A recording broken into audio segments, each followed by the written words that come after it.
Okay guys, today we have a very peculiar type of problem. Okay, we have a portal frame like this and all the joints are hinge. Okay, so for any lateral load, what we need to do, we need to provide a diagonal bracing, something like this one. Okay, and let's say the load is being applied from right hand side. In that case, we need to provide a diagonal bracing like this. Okay, but unfortunately this bracing system is at the entrance. Okay, what does it mean? That means that in your building or in your structure, this is a entrance. So of course there is no problem if you or I would like to move, and there is a problem when there is something like this. Okay, of course in any factory or any shed, especially the steel structure that are designed and constructed, we need to provide the particular passageway for goods vehicle. Okay, but here for structural stability you need to provide the bracing, and also for functional purpose of the building you need to provide the passage for any goods vehicle. Okay, now what is the solution for that? Okay, so that is the topic of today's video. If you're new to this channel, please do subscribe and also press the bell icon so that in future you can be benefited. Okay, so we have this frame, got it, and all the joints are hinge, and also this is the entrance of the building. That means we need to provide the passageway for goods vehicle. Okay, so now if you have any lateral load, this structure or this hinged frame is not at all stable. It's going to be collapsed under any lateral load like this. So to carry this lateral load, what you need to do, you need to provide a diagonal bracing, but that bracing is to be like this, because you cannot extend this bracing beyond this point. Okay, because if you extend beyond this point, in that case it will collide with the vehicle.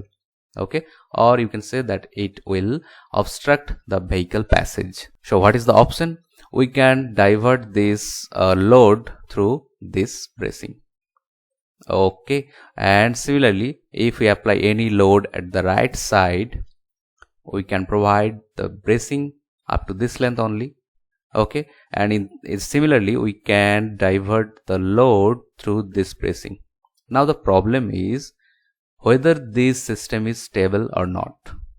Of course it is not stable. Why? Because here you can see, if you consider any particular set of this truss, okay, this is simply a truss.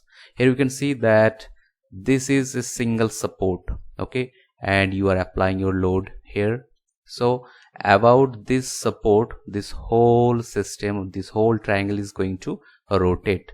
The same thing will also applicable for the left hand side.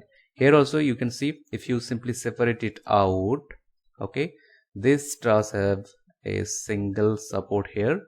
Okay, and when you apply a lateral load like this, it's going to be rotated about this hinge. Okay, so it is not stable.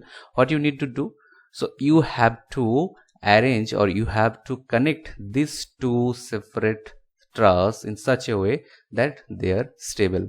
So the main problem is that they rotate under lateral load. So what if I simply arrange some bracing in between these two truss like this?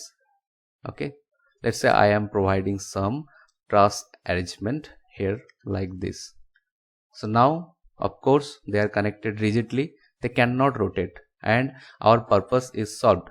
We can transfer this lateral load through this bracing, and also we can transfer this lateral load through this bracing to this foundation. Also they will not rotate, because these two particular simple truss has been connected rigidly by this internal framing arrangement. And not only that, we have also provided the passage or pathway for the vehicle. Okay, so the problem is solved. That's it. Okay, if you like this video, please don't forget to share it.